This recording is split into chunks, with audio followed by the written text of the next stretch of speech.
The Radio Memories Network is brought to you in part by Liberated Syndication, podcast publishing made easy, libsyn.com. That's libsyn.com. Welcome, old-time radio lovers of the Boxcars 7-Eleven Old-Time Radio Pod. I am Bob Camarillo, your host, and for the next hour or so, your guide, as we travel back in time, back before TV was, to the golden age of radio. I'm Rod Serling. You're listening to the Zero Hour. Rest your eyes.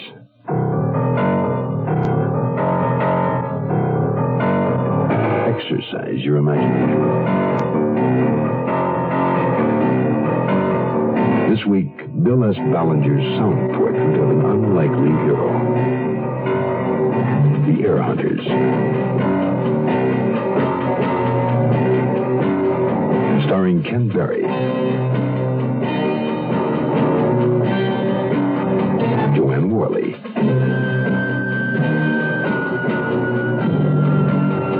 and Edgar Bergen.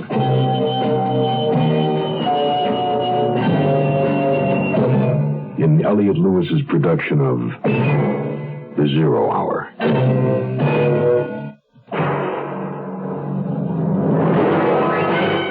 The Mutual Broadcasting System presents The Zero Hour.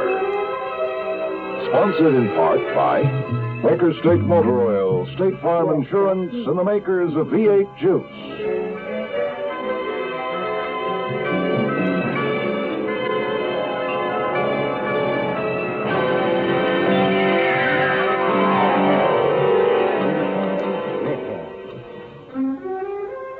This week, a story about the eternal optimist. Someone who always wakes up on the right side of the bed, even if the right side happens to be against a wall. It's the story of Dean Quinn, a young man born as a member of the human race, a species whose behavior patterns leave him in a state of bewilderment. It's a world perhaps gone mad that's best treated as a joke, one continuous stream of one-line gags. And the funny thing of it is, Dean Quinn gets along fine. Fine until he awakens one evening in a most peculiar waterbed, and awakens to the realization that he himself has been playing straight man in a bad joke. The punchline is murder. Our story this week, The Heir Hunters, begins after this word.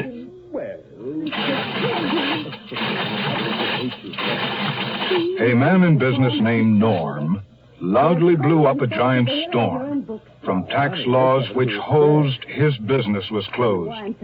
Regrettably, that's today's norm. Well, you can stop this drift to welfare and unemployment if you work to modernize and simplify the federal tax codes covering small business. With updated tax laws, small business can remain in business, expand, better serve your community, and create more jobs. There is no reason to continue under 35-year-old tax laws. Laws can be passed by Congress to equalize small business taxes. So let's do something about small business tax reform. Let's write the National Small Business Association, Jefferson Building, Washington, D.C. That's NSB, Jefferson Building, Washington, D.C. Picture this. A clear, star-filled, windy desert night just outside of Palm Springs. A dirt road leading off the highway, meandering through sand and sage up toward the base of the towering San Jacinto Mountains. Nestled within an oasis of tall palms, a single house. A veritable hideaway. The inside lights are on, but the house deserted. A sliding glass door is open, leading to the swimming pool. In the shadow of the diving board, the shapely body of a beautiful woman, floating face down. In the shallow end, a second body, a young man bleeding from the head and, for the moment, alive.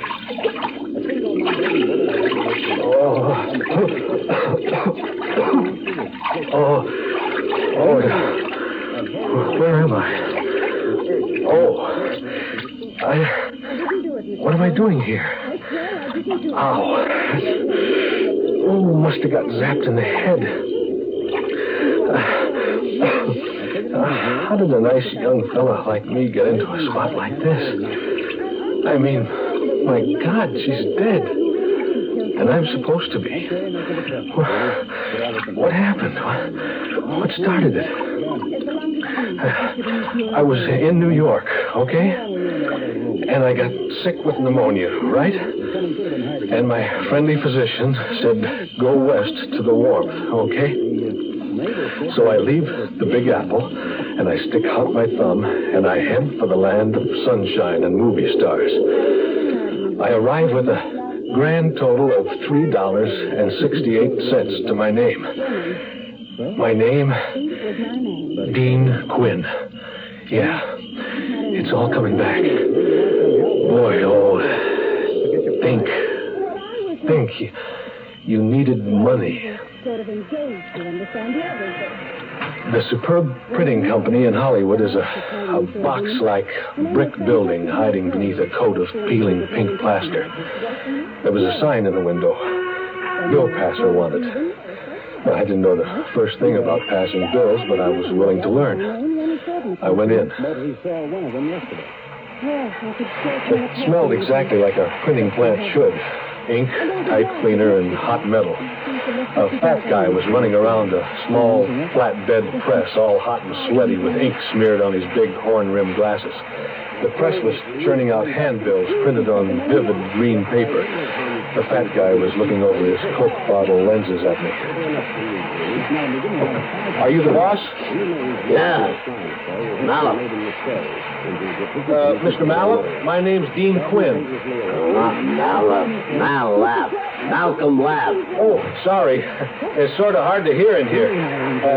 You need a guy to pass out handbills? Ever stuffed them before? Oh, I'm an old stuffer from way back. What's the pay? $4 1,000. If I find places been skipped, I don't pay.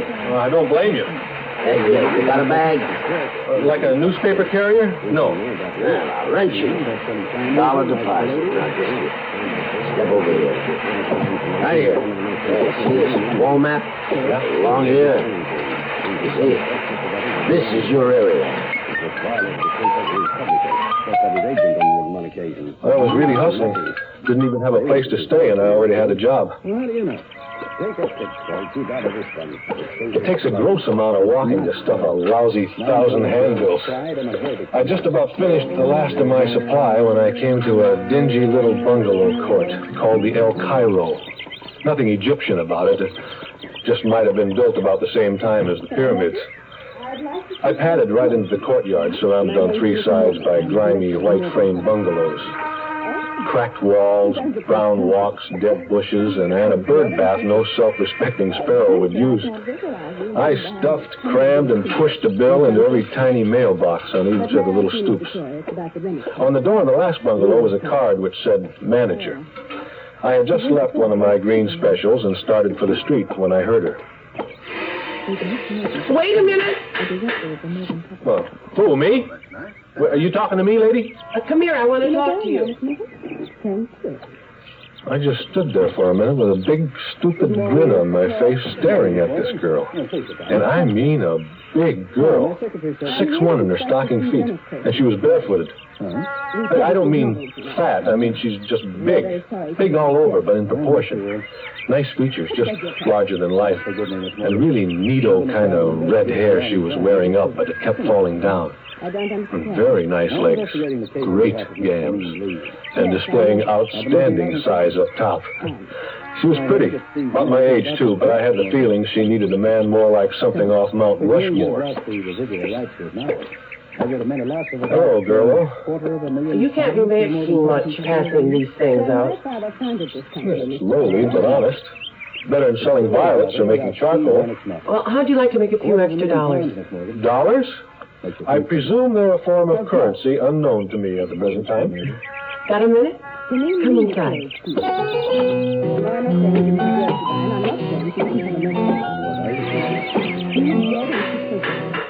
I walked fly-like into her parlor.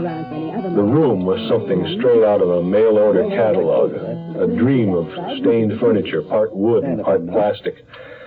I eased down on the edge of an imitation leather sofa and watched while she folded back the sleeves of her caftan.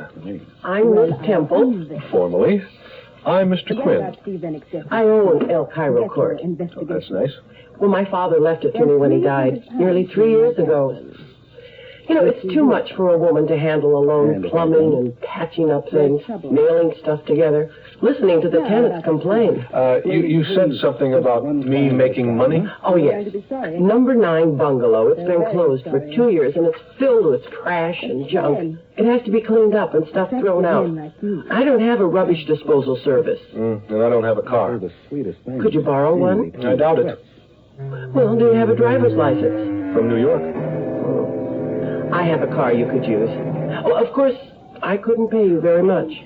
How much is much? $10. Well, I know it would cost $25 to hire a man with a truck. Look, this job, passing bills, it's still good for a few more days. If it's okay to clean out the bungalow on my own time, when I get around to it, then, well, yeah, I'll do it.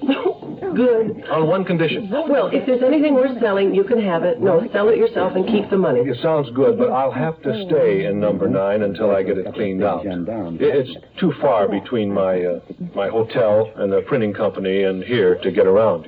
Oh, the place is an awful mess. Well, look, if I can't stay, I couldn't take the job. Well, all right. If you can stand it, you can stay, Mr. Quinn. It's Dean. What's your name besides Temple? You can call me Beth. You got yourself a deal, girl-o.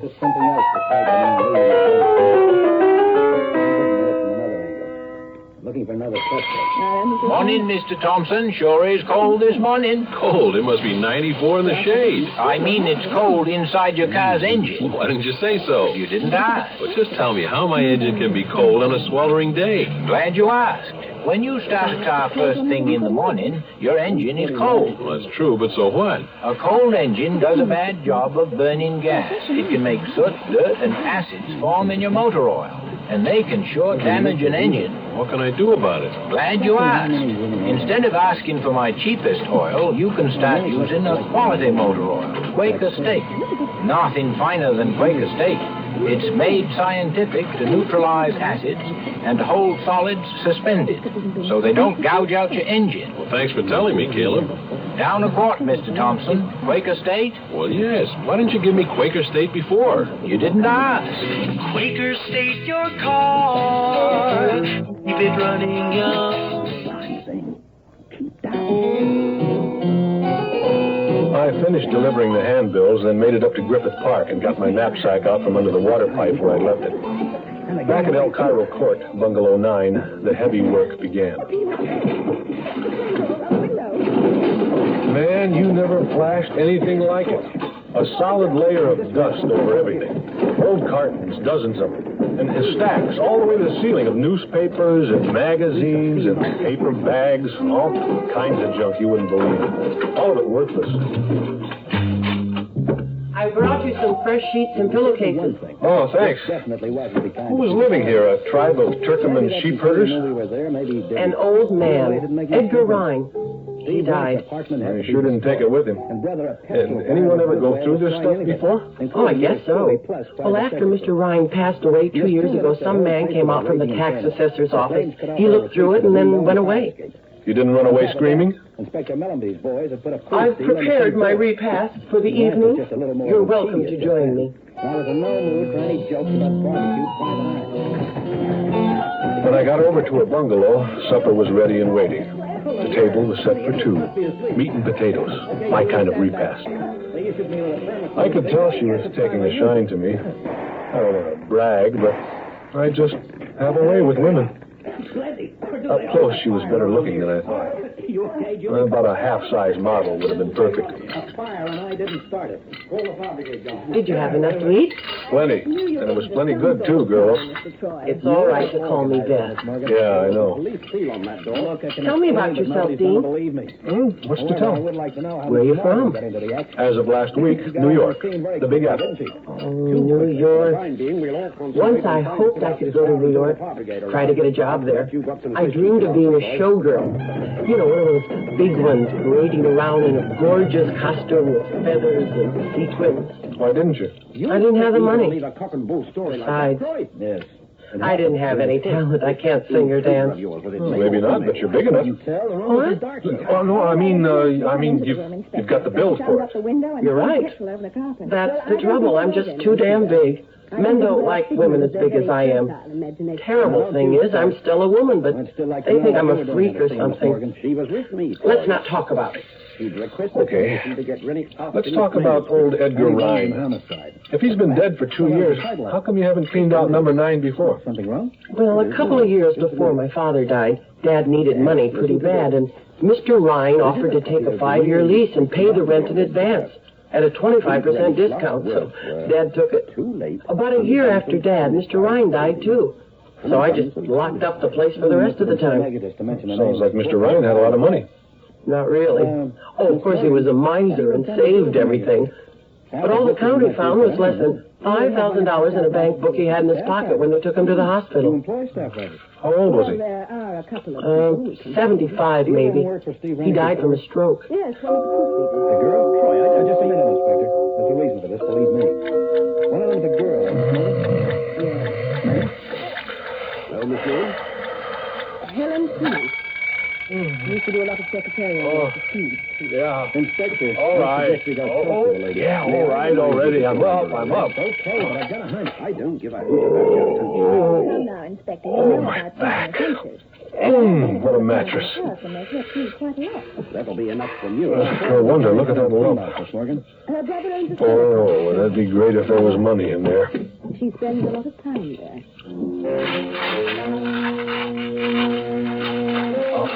Hey, what's this? These are... I'm sorry, Mr. Troy. I'm not a captain, man. There's a man that had a chat with your sister. These are bank books. Look at those beautiful decimal points. $10,000. 10,000 and another. Boy, oh, your ship has come in.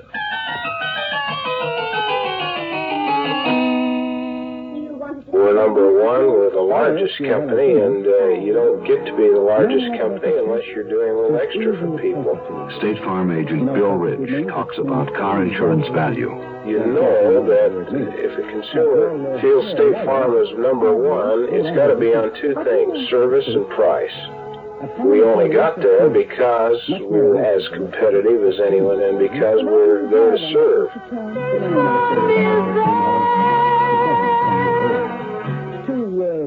Thick and heavy. Hey, what you got there? It looks like tomato juice. It's V8. What you got there? It's V8. Looks like tomato juice. It's V8. Try it. Wow, it sure doesn't taste like tomato juice. It tastes like V8. A great natural blend of 8 garden vegetables. V8 cocktail vegetable juice. V8. What do you want with me, Troy? Confession. I sat on the bed in that miserable little room, laughing and having a great time thumbing through my latest find. Each book was credited with a deposit of $10,000, a total of $100,000. But not in the name of Edgar Rhine. They all had similar initials. Edward A. Rankin, Elmer B. Raymond, Elgin C. Reed, and so on. And there was only one savings book to a bank, 10 different banks. I looked inside the plastic envelope again, and I found a brittle yellow newspaper clipping. It said, Mrs. Etta Rhine Martin, 28, of 119 Turner Street, died yesterday after a long illness. She is survived by her husband, Charles K. Martin, and her daughter, Helen. Services will be held at 2 p.m. Thursday at the Willow Chapel Funeral Home. The clipping had no date and no town where it had been published. I turned it over, and on the back was the name of a store from a corner of an ad. Sabin's. Although I realized it was sort of a lousy thing to do, I decided not to tell Beth. No, I'm as honest as the next guy, but I figured this was a special case. Besides, she'd said anything I found cleaning out the bungalow I could keep. So at least for now, I'd keep the discovery to myself. And the person who broke in through that window didn't even use a torch. And the room was pitch black. Therefore, Like some breakfast? True words were never spoken. I'll be right in. You're the one that sits. And then we come to the reason behind it. Coffee's ready. Help yourself to orange juice and toast. Oh, good grits, pretty lady. You know, Beth, you look great in the morning. Oh, Dean, you're making me blush. Can I borrow your car today? Aren't you going to work? Sure, later. Then why do you need the car? Oh, you know, I thought maybe I'd start the day right by unloading some more of that old man's trash. But it isn't dark. You're liable to get in trouble. I'll be careful. All right, take it. Thanks. Yes, ma'am. Pages 100. Incidentally, do you know if Edgar Rhine left a will? You dropped those pages into him. I don't think so. That's what the assessor was looking for and didn't find. Did the old boy ever have any visitors or relatives? I can't remember anyone.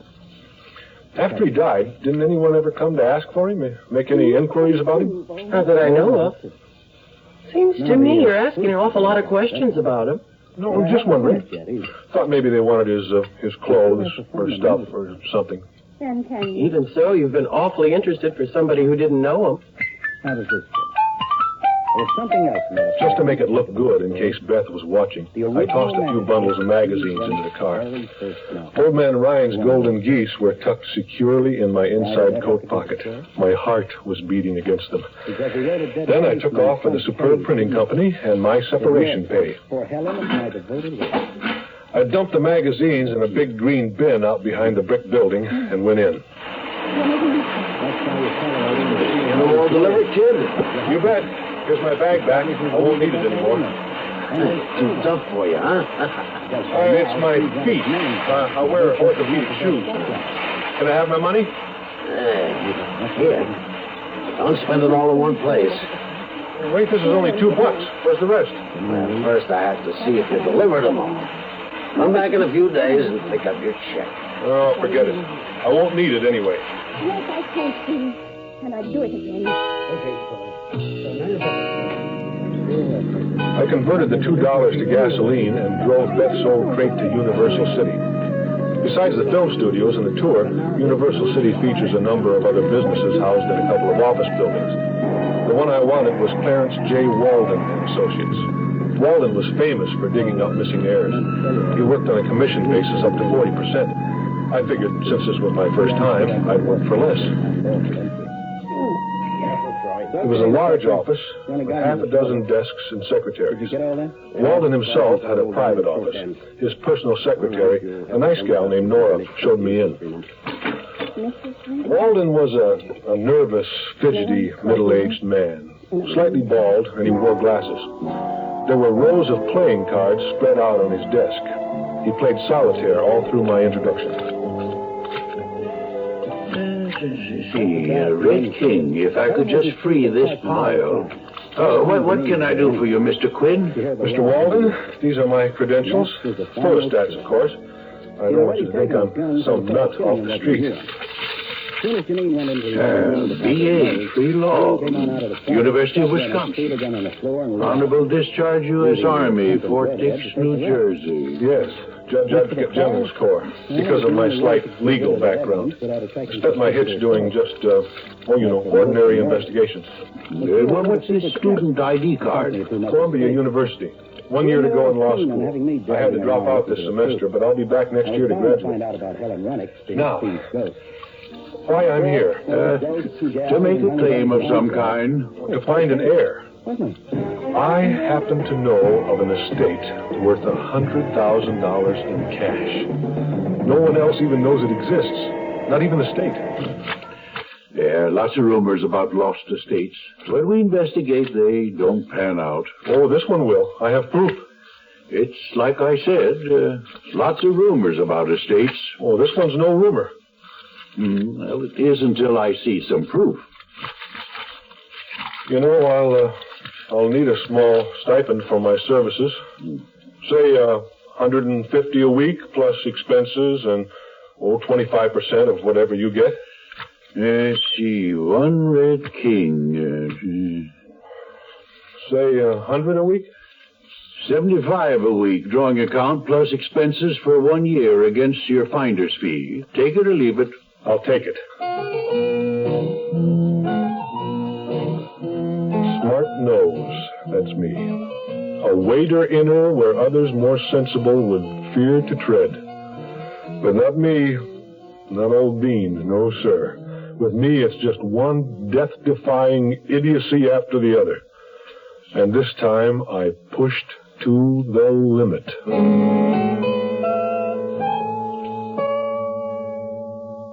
You are listening to Mutual's presentation of The Zero Hour. Tomorrow at this time, rest your eyes and listen here to this week's continuing study in suspense, The Air Hunters. I'm Rod Serling, and this is The Zero Hour.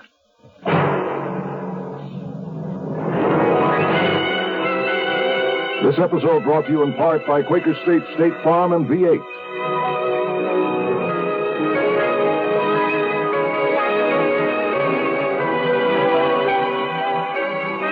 You have been listening to The Zero Hour, a presentation of the Mutual Broadcasting System in association with Hollywood Radio Theater, heard every weekday at this time. Rod Serling is your host. Zero Hour is produced and directed by Elliott Lewis. The Hollywood Radio Theater theme was played by Ferranti and Teicher and is now available on United Artists Records and Tapes. Hugh Douglas speaking. Tune in tomorrow, and once again, rest your eyes and listen here to The Zero Hour. This is the Mutual Broadcasting System.